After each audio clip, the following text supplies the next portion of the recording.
A couple of early prototypes of that. This will define the question that I got for you. This is an early one. Um, I've used basically rectangular pieces here to form the hinge. It is very stiff in this direction, but highly fluid in this direction. With a round one, it's equally stiff in all directions. Now, I can easily combine some of the qualities of this one into this one by making a slight modification. And really what I need to know is how much of the vertical needs to be taken out, like this one is, while still allowing it to bend in that direction. One of the questions this has to do with is, okay, if the batter has a vertical bat, low inside corner pitch, he's going to be able to swing on plane very easily, and there's not going to be much of a bend in the bat like we saw in those videos. If it's a high and outside corner and they swing from the vertical position, the bat's going to want to dip down during the swing. So making the adjustment early is part of what we're trying to do to get them to swing on plane. Rob, I'm shaking badly. That's all right. And it's going to allow us to concentrate the energy in the plane of the swing. So that's part of my questions. Let's get to the videos and take a look. Okay, you've seen these all before, but I want to use these videos as the basis for some comparisons. On the screen, we have Albert Pujols, Alex Rodriguez, and Alfonso Soriano, along with Miguel Cabrera. You can see that they're all very different in their stance, but they all start from an athletic position with their head between their knees and their knees between their feet. And they all have a comfortable two-eyed look at the ball. Here at the negative move, again, they're all... It feels like to keep the barrel a little bit higher, longer. The problem, remember, is they're dropping the barrel prematurely with their hands behind their center of gravity. Is we have a player at heel plant, their head never stops, and they continue to float forward. We have a solution.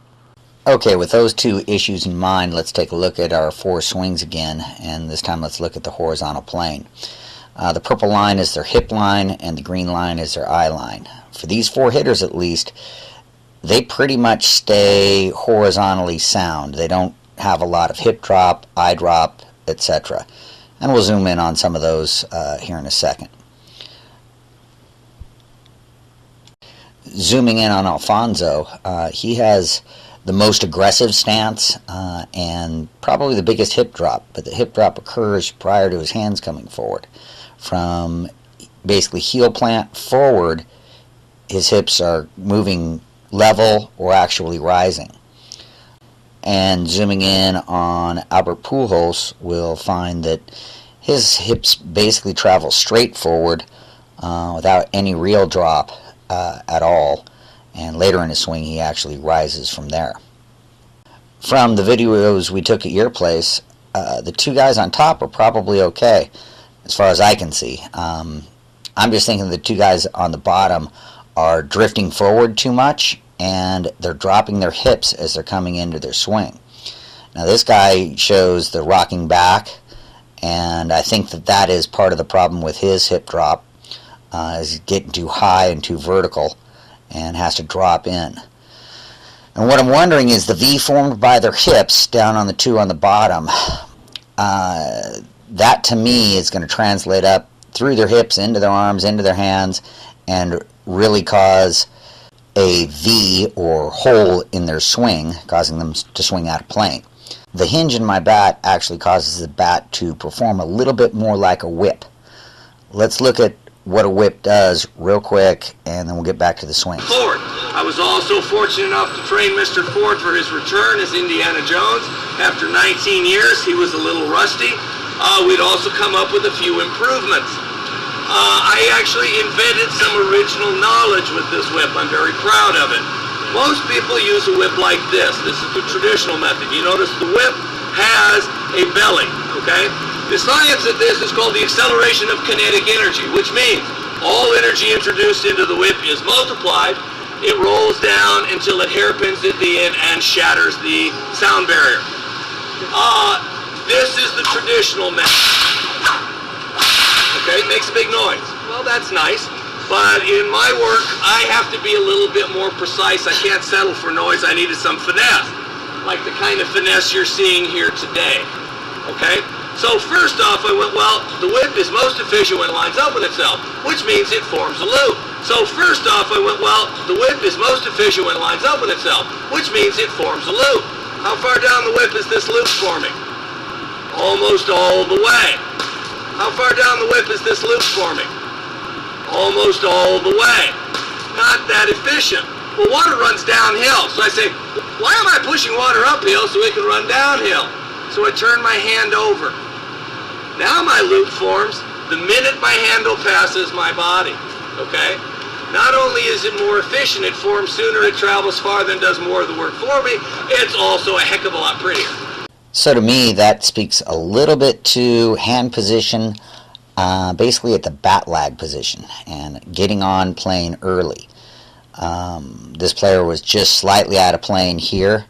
Not too bad, but in a second here we'll see that, excuse me, it actually causes the bat to bend. Right there, there's a chink in the hinge. And any time that that's not lining up means that we're not staying on plane entirely with our energy. With this young player, I'm concerned with what happens after heel plant to his hips and his eyes. After heel plant, between the second and third red lines, his hips drop, his eyes drop, everything drops. And this to me is just too much hip drop. Had he straightened out his leg here and pushed off there, he probably would have been in a better position. Now that's another thing right there where between the green and the red, where the bat is actually hinging forward. Notice that he's come past 90, and here where he's at 90 or at about 90, the bat is basically straight.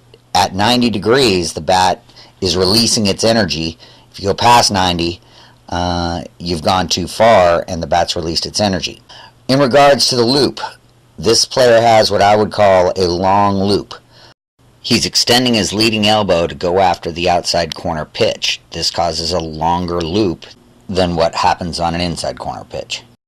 On the right here now, has a tighter loop. This provides a more efficient transfer of the energy from his body through his arms to the bat. Now on this one, the left-handed player has a better loop, which can most be explained because he's swinging at a low inside corner pitch. So my questions are, number one, how much of the bat droop should be eliminated in the hinge? And for the two players shown, does the drop in the hips reflect a flaw in their swings?